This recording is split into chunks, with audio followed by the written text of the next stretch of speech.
Wala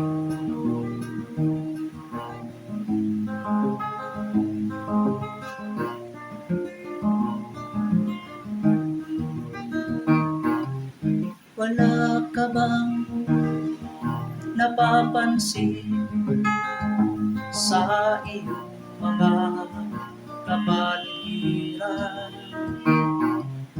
Kay dumi na ng hangin, pati na ang mga ilog natin. Hindi na masama ang pagunlad, at malayo-layo na rin ang ating narating. Ngunit masdan mo ang tubig sa dagat, dati kulay asul, ngayon'y naging itim.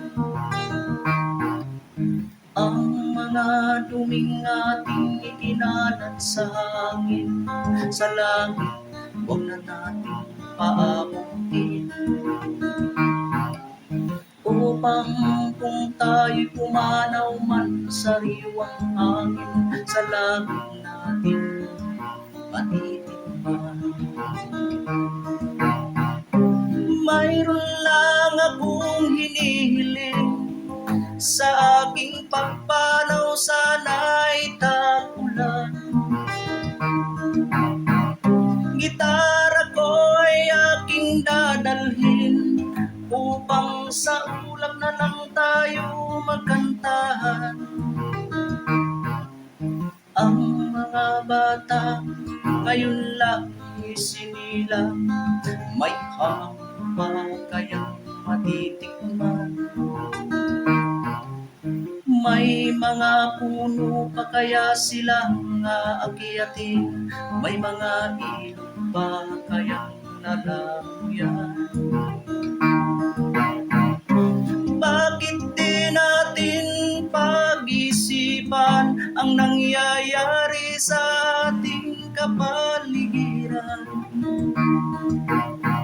Hindi na masama ang pagunlad kung hindi nakakasira ng kalikasan. Darating ang panahon, mga ibong gala ay wala nang madadapuan. Masdan mo ang mga punong dati ay kay tatag, ngayon namamatay dahil sa ating kalukuhan. Lahat ng bagay na narito sa lupa, biyayang galing sa Diyos kahit nung ika'y wala pa. Ingatan natin at huwag nang sirain pa, pagkat sa kanyang binawi tayo'y mawawala na. Mayroon lang akong hinihiling, sa aking pagpanaw sana ay tagulan. Gitara ko ay aking dadalhin, upang sa ulap na lang tayo magkantahan.